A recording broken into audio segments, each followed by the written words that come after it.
हिंदू के हक के लिए, मुसलमान के हक के लिए एक मसीहा खड़ा करने का। तो इंशाअल्लाह हम कल्याणपुर क्षेत्र के जनता से उम्मीद करते हैं कि इंशाअल्लाह सारे लोग सपोर्ट करेंगे और ओवैसी साहब को मजबूत करेंगे। लेकिन अमृता पासवान को लेकर सवाल है कि क्या कैंडिडेट के लायक थी या आप लोग ज़बरदस्ती दिलवा दी इनसे? देखिए, इसमें कैंडिडेट के लायक की कोई ज़रूरत ही नहीं है। ये हमारे ओवैसी साहब डायरेक्ट बोलते हैं हम आपके बीच आए हैं, आपको नेता बनाने आए हैं। इसमें कैंडिडेट का तो कोई मतलब नहीं है। हम आपको खड़ा कर दें, उनको खड़ा कर दें, यहाँ इंसाफ की बात होगी, यहाँ चोरी चमारी तो होगी नहीं।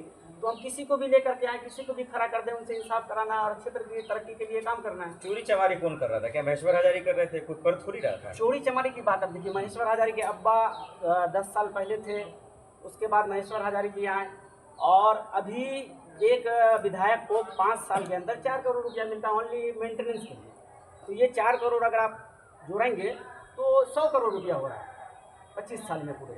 अब 100 करोड़ में अगर पूरे पंचायत में वो मेंटेनेंस का ही काम करते तो कम से कम इतना काम तो हो सकता था कि जितना पोल आपको दिख रहा है, सारे पोल पे एक स्ट्रीट लाइट आपको दिख जाता, सोलर लाइट वो लगा सकते थे। कम से कम इतना काम तो वो कर सकते थे।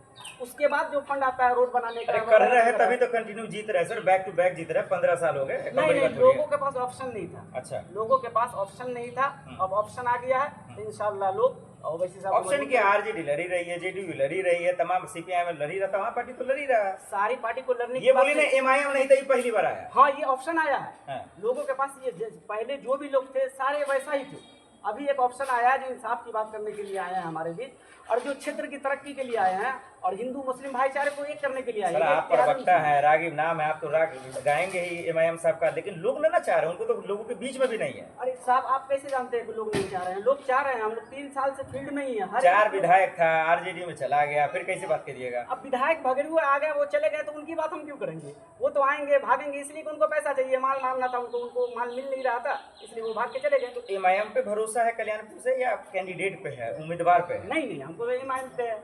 कैंडिडेट पे क्यों भरोसा करेंगे हम? और उसमें साथ में अमृता पासवान भी आ गई तो और बढ़ गया। अमृता पासवान जी भी है तो ये बेहतर है लोगों के लिए। क्या कहेंगे कल्याणपुर क्षेत्र के लिए? आज टिकट मिला अमृता पासवान जी के लिए, क्या कहेंगे आखिर? अमृता पासवान जी को तो मैं मुबारकबाद देता हूं और कल्याणपुर क्षेत्र के जनता से मैं एक बात कहना चाहता हूं कि अभी इलेक्शन का समय है। जैसे बारिश के बाद मेढक निकलता है, वैसा ही अभी भेड़िए का टीम निकलेगा। अच्छा, ठीक है।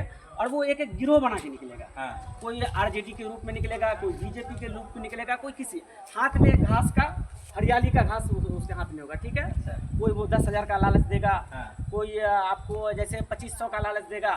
अभी एक भेड़िए का फौज आया है, वो 2500 का लालच देगा। आप किस चीज़ का लालच? इधर हम कोई चीज़ का लालच नहीं देंगे। देखिए, हमारी जनता से एक ही बात कहना है कि जनता हमको या जनता को अच्छा स्कूल चाहिए, जनता को अच्छा सड़क चाहिए, जनता को अच्छा शिक्षा चाहिए, जनता को अच्छा हॉस्पिटल चाहिए। जब जनता ही को हर कुछ चाहिए तो जनता हमारा सपोर्ट करे, बस हम उनका काम करेंगे। अगर हम पैसा दे करके उनका वोट लेंगे तो पहले तो हम अपना पैसा रिकवर करेंगे, उसके बाद ही काम कर सकते हैं। या कोई भी पार्टी आया बोले मैं आपको 20,000 रुपया देता हूँ, हमको वोट दें, तो जाहिर सी बात है 5 करोड़ रुपया छूटेगा तो पहले तो 5 करोड़ रुपया वो वसूल करेगा, उसके बाद ही काम करेगा। तो हम जनता से सिर्फ अपना हेल्प चाहते हैं कि आप अपने लिए अपना एक विधायक लाएँ आपके क्षेत्र में जो आपके लिए काम करें। चलिए, बहुत धन्यवाद।